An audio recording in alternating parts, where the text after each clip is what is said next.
Good afternoon, everybody. This is Eric with Deciphering My Experience. Lend me your ear. The whole world is in chess.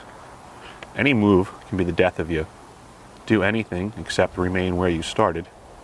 You can't be sure of your end. None of us know our end, really, or what hand will guide us there. A king may move a man. A father may claim a son. That man can also move himself. And only then does that man truly begin his own game. Remember, howsoever you are played, or by whom, your soul is in your keeping alone. That line is from the movie The Kingdom of Heaven, during a chess scene with the king and a member of an order that was established, a knighthood to protect the people. And stuff like that is important. And we have these considerations today. Where you're at right now in this game of life.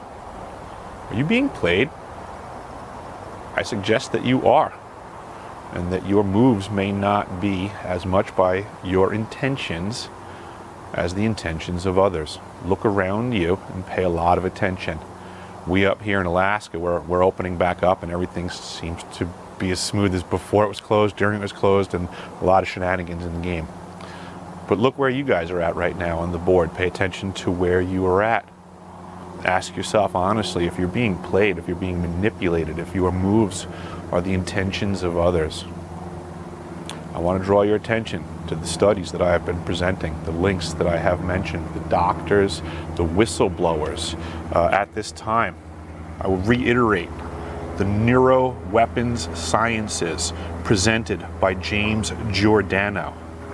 The directed energy weapons systems as referenced by Robert Duncan. Time control as discovered and manipulated by Dr. David Anderson. These are all very important people and very important subjects, and you can disagree with me all you want at this point. The technologies are real, the technologies exist, the whistleblowers are present, and you can argue till the cows come home on whether or not you think it's possible anymore, because we've crossed that line. The question you have to ask yourself now is that now that these technologies exist, whose hands are they in? Who has control of them? And what would these people be willing to do with them? That's where we're at right now.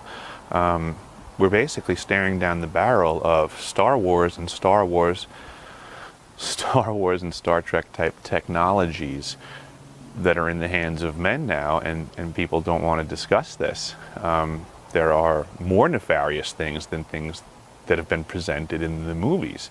The things that are presented in the programs that have been going on for decades for the purposes of controlling the minds of an individual have always had the same purpose. The purpose was controlling the individual mind on a mass level.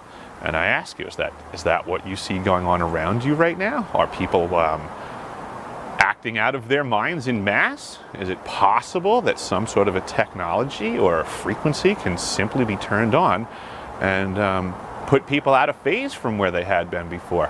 It's a great question, because there's a lot of folks saying that they've worked on these programs, they've helped design these mechanisms, and that they're showing the signs to us that they're being applied right now.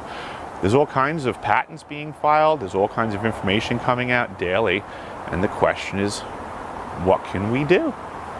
And there is an answer for that. Something. The answer is something. Because I don't know if you've ever seen Jon Rappoport give his wonderful stand-up at the San Mateo conference. I'll put the link in below. But Jon Rappoport does a great routine where he kind of puts it all out to everybody, and he says, what can we do? And the response is nothing. I don't believe in that in the slightest. I see that as a very common response from people nowadays, that, there's nothing that we can do about it. Yeah, you know what? Maybe there's nothing you can do about it, but there's certainly something that I can do about it, and I plan on it. As a matter of fact, I have grand intentions on accomplishing a lot, and I think it's very doable. I think something can be done. I think that people can always be helped out. Everybody says, what can you do about this technology? Well, there's nothing that we can do. I've already heard everything that I need to know. My hat goes off to Robert Duncan. Thank you very much. I'm well aware of the fact that the mind has no firewall. That means it's a two-way street. Welcome to my mind. Anybody that wants to go in there, there's something called the power of the will. Come on in. I welcome you, and you're going to lose. And we all need to understand this, is that we have an individual strength. We have a sovereign aspect to ourselves, and you can be put into touch with that. You can have control, and you can do the right thing, and you can help other people to do that as well. So pay attention to what's going on around you. Pay attention to what's going on in this channel. I have some big plans coming. I have some big news. There's an announcement right around the corner, and there's absolutely something that we will be able to do to get the information out there, get the people the help that they need in this time that they need it, which is now. Nothing being done is unacceptable. Something is a bit that we can all get involved with. I hope everybody has a great day. I look forward to talking to you guys again. Pay attention to what's going on around you and help everybody that you can. Subscribe, click the like button, and I hope you guys have a great day. Bye.